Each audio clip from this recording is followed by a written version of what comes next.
Hey everyone, it's me again!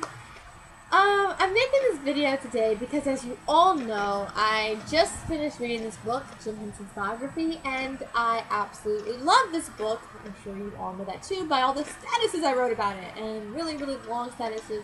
I quoted the book.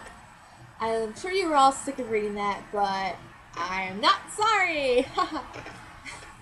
Basically, I'm making this video because, there was a lot more I wanted to say about this book, but I didn't want to fill up your entire newsfeed all about Jim Henson, the biography. I'm sure maybe 3 of you would have probably read it. I didn't want to write a long status just for just 3 of you guys to read. So I made a video instead, and if you want to hear my thoughts on this wonderful, wonderful book, then you can keep watching. And if you really don't care about hearing my thoughts on this book, you can click off now and see you later. That's all there is. I'm just talking about the book. So, but if you want to listen, sure, just keep listening to me. So I wrote a list of things that I found interesting in this book about Jim Henson. It's not really a lot. I may go off, but it won't be that bad. So feel free to listen to me talk.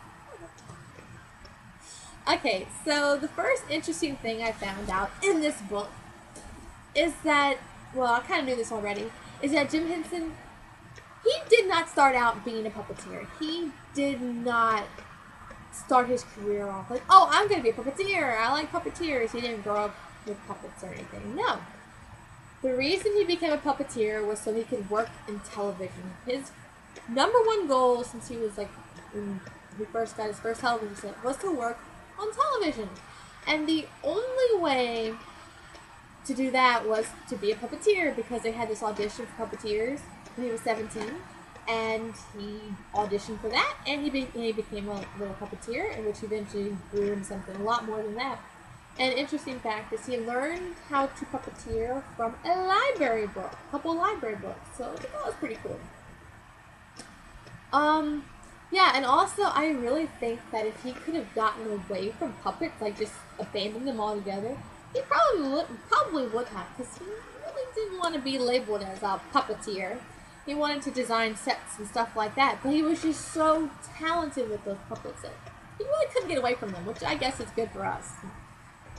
Another thing that was really interesting about Jim Henson was his determination.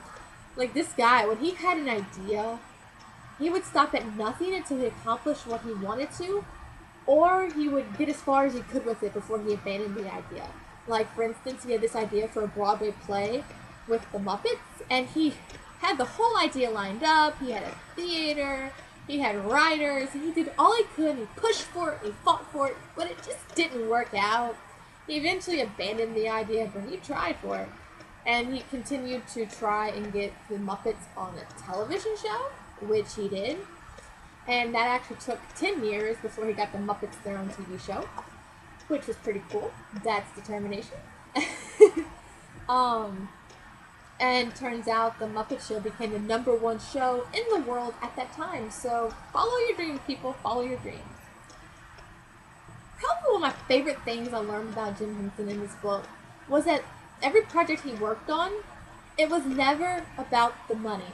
It was like, money was like never even a problem that came up in this book. Like, if he was working on something, if it broke him, he didn't care. If it cost, it never mentioned how much it was going to cost him, how much he would make, nothing.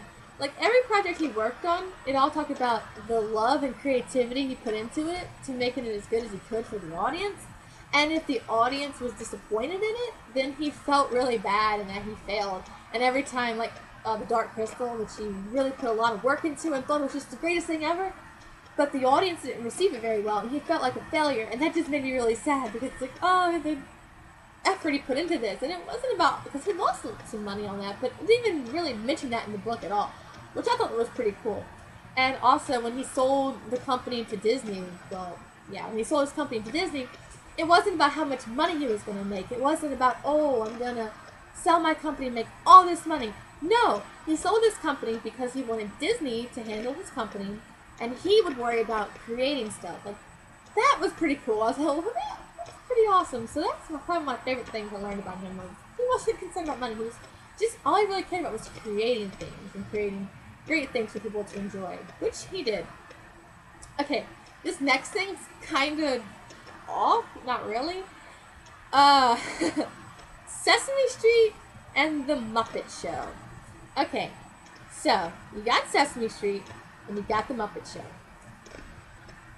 Sesame Street was for the younger audience. The Muppet Show was for the adult audience, and I can't tell you how many times I will go on YouTube and I will look up a clip on the Muppet Show, and someone will comment, "Wow, this was a great show for children. They don't make children's show like this anymore." Or I'll hear someone say, "Man, I really enjoyed that Muppet movie. I shouldn't say that because I'm an adult." There's one thing you should know about Jim Henson is that he really believed that adults could enjoy puppets. And so one thing with the Muppets is he wanted to prove to people that adults could enjoy puppets too. And actually when he was invited to do Sesame Street, he was kind of hesitant at first because he didn't want to be labeled as a children's puppeteer and he didn't want his Muppets to be seen just for children. But he eventually did allow them to use the Muppets, and it gave him a lot of exposure. So you had the Sesame Street Muppets, and then you have the Muppet Muppets, and they're more for the adults. And if you think about it, think about the Sesame Street Muppet, and you think about the Muppet Muppets, the only Muppet who you see on both shows regularly is Kermit the Frog. He's the only one who was allowed to be on the Muppet Show and Sesame Street. The other ones, they were like, sometimes you'll see a Sesame Street character on the Muppet Show, but you will never see a Muppet, other than Kermit the Frog, on Sesame Street. And that was done on purpose. So if you ever feel guilty about watching the Muppet Show and thinking, "Man, this is for children, but I'm really enjoying it," actually, you should be enjoying it, because Jim Henson, he really wanted to show America and the world that puppets could be entertaining for adults too. So. And actually those old Sesame Street clips from like 1970s or whatever, they're actually pretty funny too. Like if you go back and watch the old Sesame Street clips, they have some really, really funny things in there, and it's really educational. But if you go back and watch it as an adult, you will catch a lot of things you didn't catch before as a child. I mean, there's no dirty jokes in there or anything, which is really great. But you'll find like the old Bert and Ernie clips. If you ever go back and watch the old Bert and Ernie clips, you will just like die of laughter. I can't tell you how many times I go to YouTube and I search classic Bert and Ernie, and oh my gosh, I like cry from laughing. And I'm not even ashamed to admit that. I know I'm always posting old Sesame Street clips, and you're like, "What is this girl's crazy?" I mean, I don't understand it. I don't want Sesame Street on my newsfeed. I'm telling you, if you click play, and play it, you will enjoy it, because it's just so much more there than when you're a kid. You just don't catch it all. Of course, children can enjoy it, but adults really will enjoy it. So yeah, Muppet Show was for adults, Sesame Street was for children, and also the very first Muppet movie, that was geared more towards adults. Like, children can watch it. I watched it as a child. I found it boring as a child. I went back and watched it when I was 20 now, and I enjoyed it in a whole new way. And it really, like, go back and watch. I challenge you, go back and watch the Muppet movie, and you will see that was not for children. I mean, children can watch it. It wasn't made for children. But, yeah, Muppets were for adults, Sesame Street was for children. There we go. Probably the biggest thing I learned from this book, right here, is that Jim Henson was not just the man behind the Muppets. He was not just the man who created the Muppets. I know that if you say Jim Henson to someone, they'll be like, "Oh, Kermit the Frog, the guy who created the Muppets." Yes, that's what he did. That's what we'll always remember him for. But it's not fair to just label him as the man who created the Muppets. He was so much more than that. He was a creator. He was an innovator. He was a creative genius. I know I say that a lot. I use that term a lot about him, but it's true. If you read this book right here, you will just see how many projects he had going on at one time. It's like 100 projects at one time, and he had this little journal, and he wrote all this stuff down, and he got a lot of it accomplished. And probably one of the most amazing things about him is he felt like he could do more, and there wasn't enough time to do everything he wanted to do. And if I could accomplish half of what he did in his life, I'd be happy, but he just wasn't. He felt like he had to create more and more stuff. I mean, think about it. Yes, he created the Muppets, but he also did Labyrinth, Dark Crystal, Fraggle Rock. He built Yoda, like the Yoda puppet. Yoda. He did Yoda. Yoda. I'm sorry. There's this this film he did in 1964 called Timepiece. I suggest you all go watch this. Go watch that. It's a great film. Like, it was nominated for an Academy Award, so it's really great. I enjoyed it. And there's also The Cube, which I have not seen yet, but I really need to. But he was so much more than just a man who created the Muppets. And it's not fair to just label him as, oh, Jim Henson, the guy who created the Muppets. Yeah, he created the Muppets, but he created so much more than that. He was a creator, an appreciator, a visionary, I don't even know, a creative genius. Jim Henson, just... So I really enjoyed this book, and this book was just so fast-paced.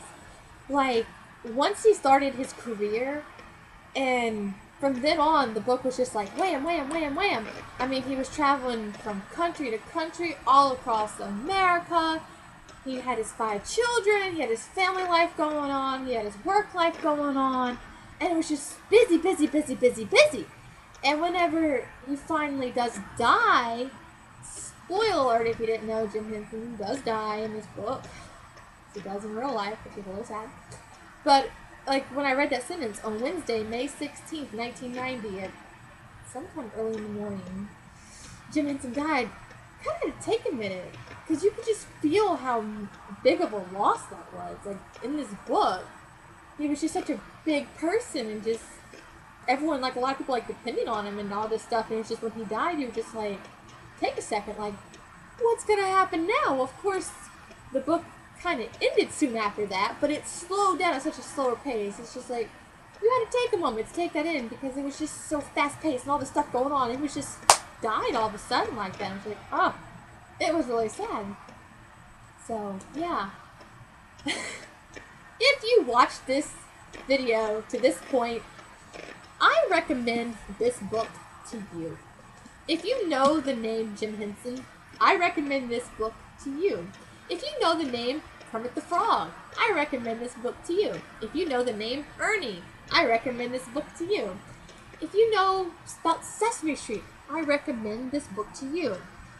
If you're just looking for a really good book to read, I recommend this book to you. Now, I know it says biography up there, and a lot of you are like, oh, biographies are just so boring. Yeah, some of them can be boring, but it's Jim Henson. He was not boring. Like, trust me, I'm not just saying this because I love this guy. No, it was not boring. He created the Muppets. Like, all these crazy, wild characters, he created them. And how is that boring? It's not boring. Like, the Muppets are crazy, they're fun, they're wild, just like the people who were behind them. They were fun, crazy, and wild. And the stories are fun, crazy, and wild. You can read all about the beginnings and origins of Sesame Street, and the Muppet Show, and the Labyrinth, and I know a lot of you guys out there love that movie. It is just so, so amazing. So if you're just looking for a good book to sit down and read, I really suggest you read this book. And I'm really not just saying that because I'm a Jim Henson fan, but we all know and love him. We all know and love his characters. You just read this book. So I appreciate you all listening to my video because I really wanted to say, I really want to talk about all this stuff, and I wanted to get it out there somewhere. I know status wasn't going to fix it, so wasn't going to do it, so video was. And yeah, thanks for watching. You're awesome, and I will see you guys soon. Have a Muppetational day.